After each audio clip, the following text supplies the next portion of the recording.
स्वागत है बाबू आप सभी का mains answer writing practice class में। मिशन यूपीएससी के तहत हम लोग अपना डेली रिवीजन कर रहे हैं, एमसीक्यू सॉल्व कर रहे हैं और मेंस आंसर राइटिंग प्रैक्टिस कर रहे हैं।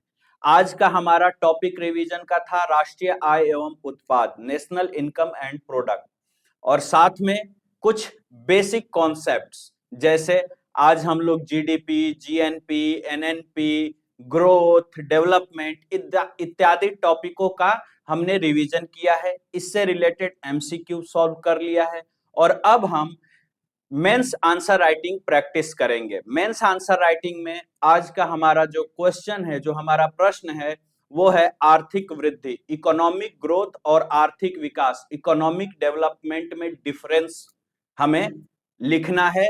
इन दोनों के बीच में अंतर स्पष्ट करना है।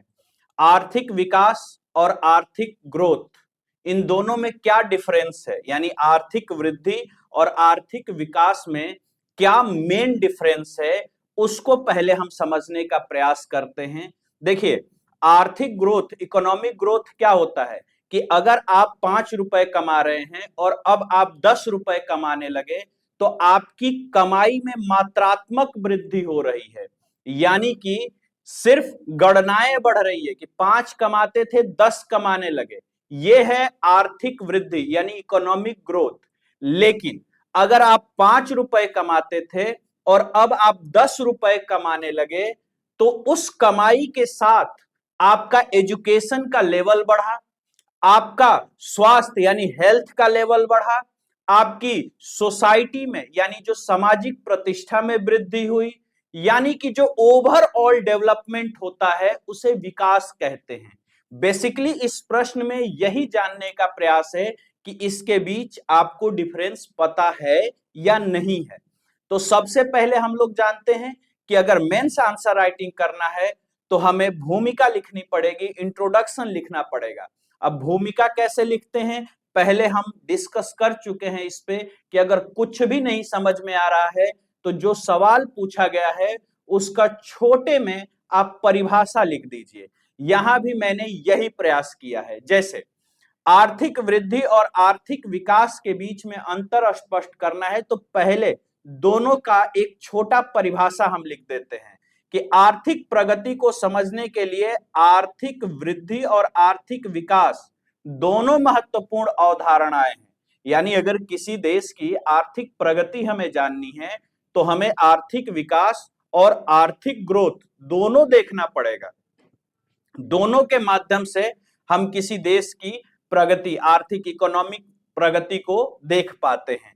जहां आर्थिक वृद्धि मात्रात्मक यानी क्वांटिटेटिव परिवर्तन को दर्शाती है, वहीं जो आर्थिक विकास होता है वो गुणात्मक यानी क्वालिटी के सुधार को दर्शाता है। आर्थिक वृद्धि यानी कि यह राष्ट्रीय आय या जीडीपी में वृद्धि को दर्शाता है। यह संख्यात्मक यानी मात्रात्मक होता है, जैसे आप 5 रुपए कमा रहे थे अब आप 10 रुपए कमा रहे हैं, आंकड़ों में वृद्धि हो रही है, यानी कि यह मात्रात्मक वृद्धि है। यह अल्पकालिक भी हो सकता है, यानी हो सकता है आज आप 5 रुपए से 10 रुपए कमा रहे हैं लेकिन कल को परिस्थिति ऐसी हो कि आप 10 रुपए से 2 रुपए पे आ जाएं या 5 रुपए पे आ जाएं। कोई जरूरी नहीं कि यह लॉन्ग टर्म तक चले।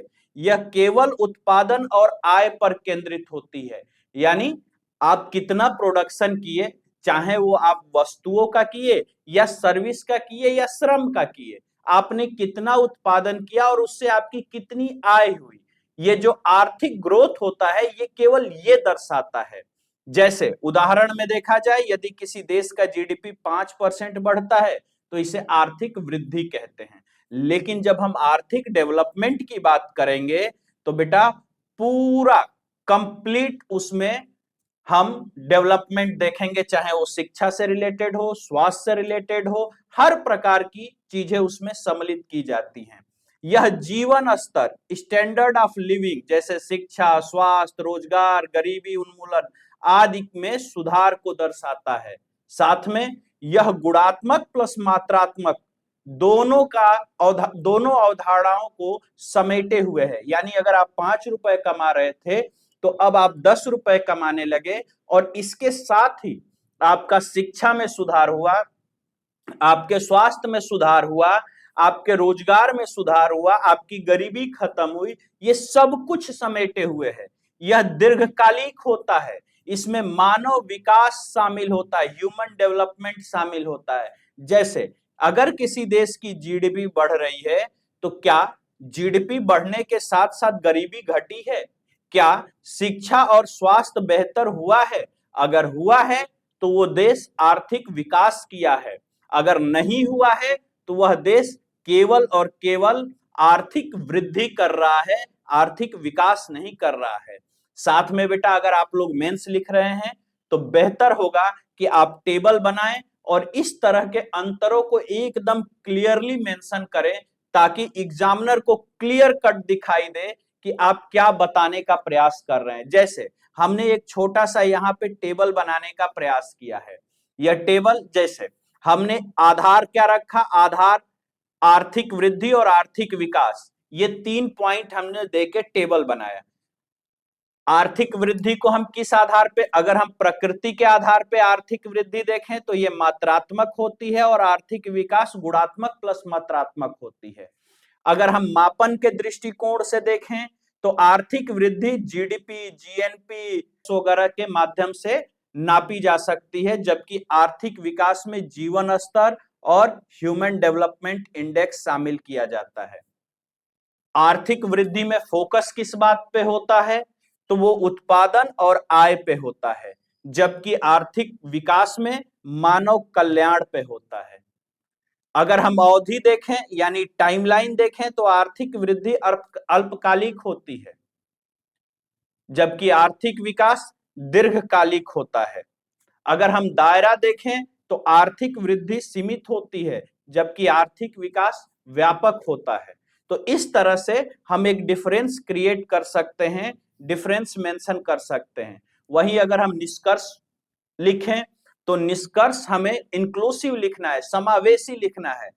तो यहाँ पे हमने प्रयास किया निष्कर्ष मेंटेन करने का कि इस प्रकार आर्थिक वृद्धि विकास का एक हिस्सा है, लेकिन केवल वृद्धि पर्याप्त नहीं है।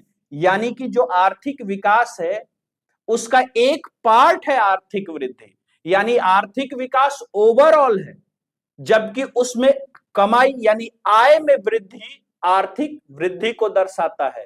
तो वो अगर ये पूरा आर्थिक विकास है बाबू, इसको अगर हम कहें कि इकोनॉमिक डेवलपमेंट है पूरा, तो इसमें कई सारे पार्ट आएंगे, जैसे शिक्षा आ जाएगा, स्वास्थ्य आ जाएगा, रोजगार आ जाएगा, और इसी में एक पार्ट आएगा आर्थिक वृद्धि।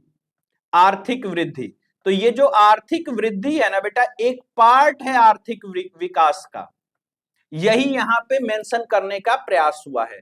वास्तविक प्रगति तभी मानी जाएगी जब आर्थिक वृद्धि के साथ साथ सामाजिक न्याय, समानता और मानव कल्याण सुनिश्चित हो। अतः समावेशी और सतत विकास ही किसी देश का अंतिम लक्ष्य होना चाहिए। तो इस तरह से ये क्लियर हुआ कि आर्थिक वृद्धि में हम केवल आंकड़ों को देखते हैं, कमाई कितना बढ़ा वो देखते हैं, उत्पादन कितना बढ़ा वो देखते हैं, जबकि आर्थिक विकास में हम कंप्लीट मानव कल्याण को देखते हैं कि उसके स्वास्थ्य में क्या सुधार हुआ, उसके शिक्षा में क्या सुधार हुआ, उसकी सामाजिक प्रतिष्ठा में क्या सुधार हुआ, रोजगार में क्या सुधार हुआ, यानी ओवरऑल डेवलपमेंट को देखते हैं, वो आर्थिक विकास है। होप कि ये आपको समझ में आया होगा। अगर वही जब हम बात करेंगे अगले प्रश्न का, तो ये प्रश्न आपको लिख के भेजना है, प्रैक्टिस करना है। ये प्रश्न हम इसीलिए लाए हैं ताकि आप इसका प्रैक्टिस कर सको। प्रश्न क्या है? राष्ट्रीय आय की अवधारणा को स्पष्ट कीजिए तथा इसके विभिन्न मापदंडों जैसे जीडीपी, जीएनपी, एनएनपी का विश्लेषण कीजिए। ये प्रश्न आप लिख के भेजेंगे। Thank you.